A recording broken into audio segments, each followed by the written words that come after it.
मैं आवे आता पिकमिයක් දාලා මගේ කාර් එකක් දීලා හැබැයි මම එක කියන්නම් මට ඕගොල්ලෝ ගන්න කප් එක ඕනේ නැහැ තමුන්නාසලාත් වදින්න ඒක එහෙම නැත්නම් ඒ ලක්ෂ 225 දෙන්න මට අර ගම්වල ගෙවල් නැතුව මිනිස්සු ඉන්නවා මම ලක්ෂ 10ක් ගන්න කියලා බෙදන්නම් හැබැයි තමුන්නාසලා විශ්වාස කරලා මම ලියුමක් දෙන්නේ නැහැ තමුන්නාසලා බෙදන්න කියලා NBBට වැඩ කරපු බල්ලුන්ටනේ දෙන්නේ ඒක ඒ නිසා කරුණාකරලා දක්ෂ 10 අර ගෙවල්ෙම නැති වෙලා තියෙන ඒගොල්ලෝට දීලා තිනවා 25000ක් ලැජ්ජ වෙන්න මේ පාර්ලිමේන්තුව ඇවිල්ලා මේ විපක්ෂයට බයිනවා ආපහු ආණ්ඩුවට බයිනවා ඊට පස්සේ ලැජ්ජාව වචන භාවිතයේදී පරිස්සම් වෙන්න මම දන්න වචනේ පාවිච්චි කරන්නේ නැත්නම් කන්සාඩ් එක අයින් කරන්න කිසි අවුලක් නැහැ හැන්සාඩ් එකෙන් අයින් කරන්න මේ මට තේරෙන්නේ සිංහල මෙච්චරයි. හරි මේ ඔබතුමීට අවුල්ද?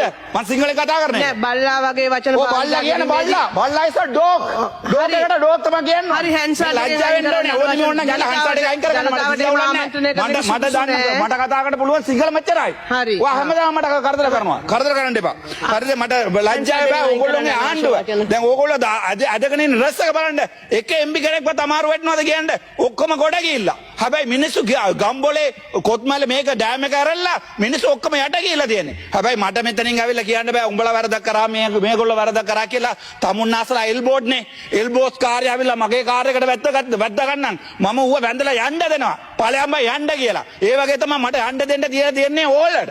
ඕගොල්ලෝ ලැජ්ජ වෙන්න ඕනේ. අර නේවි ට්‍රක් එක ගියා නම් දැන් මේ රණවිරුව ටිකක් නැහැ. එතකොට මේ මාව බේරගත්තේ බුද්ධික කියලා කොල්නල් කෙනෙක්. ඊට පස්සේ ආවිල්ලා රුවන් කියලා අයියා කෙනෙක්. ඒගොල්ලෝ ආවිල්ලා සර් කිව්වා. දවස් එකක් ඒගොල්ලෝ කැම්ප් එක ඇතුළේ තියලා එයාගේ කාමරේ ගිහලා මාව තිබ්බා. ડોක්ටර් ඔයා ඉන්න මගේ පෞද්ගලික කාමරේ කියලා. එයා ගිහලා එළියට පුදිය ගත්තා. ඒ වගේ රණවිරුවෝ ඕගොල්ලෝ කිව්වේ සබලිය කියලා. ලැජ්ජා වෙන්න ඕනේ මිනිස්සු කීයක් මරලාද? හැබැයි ඕගොල්ලෝ කිව්වේ ජිප් එපා බස් වල යන තමුන්නාසල එක්කෙනෙක් අතෝසල ගියන්න තම බස් එක යන තමුන් කවුරු හරි ඉන්නවා නම් ලැජ්ජා වෙන්න ඕනේ. ඊට වඩා මට එකක් කියන්න ඕනේ මේ අර ජෆ්නා වල කෝටි 36 දීලා තියෙනවා. ඒ කෝටි 36 ඕගොල්ලෝගේ NPBට වැඩ කර මිනිසුන්නේ බෙදන්නේ. අයියෝම ආණ්ඩුවේ මිනිසුන්ගේ සල්ලි අපරාධ කරන්නේ. ගිහින් බෙදපම් මේක ඔක්කොම ටික ගිහලා මේ වතකොර ජනතාවට ඕගොල්ලෝ මාර ජරා වැඩ කරන්නේ. ජරා ආණ්ඩුවක්. මේ පාර්ලිමේන්තුවට එනකොට ලැජ්ජයි. මං ඇතුළේ එනකොට ඇත්තට මට ලැජ්ජයි හිතුණා.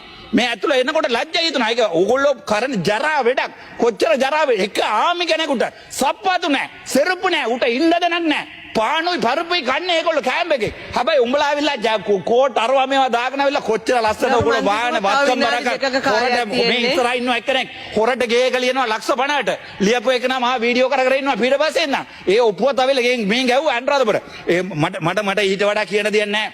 හැබැයි ඕගොල්ලෝට මම එකක් කියන්න දමල සිංහල ඒ ඕගොල්ලෝ කටින් කියන්නේ. අපි හිතවතෙන් කියන්නේ. අපි හද්දදාසියෙන් කියන්නේ. මට එදා බේරගත්තේ සිංහල කොල්ලෙක්. සිංහල රණවිරුවෙක්. හැබැයි ඕගොල්ලෝ ඒ කටියට කිව්වා ඒගොල්ලෝ මේ සබලියෝ කියලා කරුණා කරලා මේ අවයවෙන් ලොකු ගාණ වෙන් කරලා ඒ මිනිස්සුන්ට දෙන්න.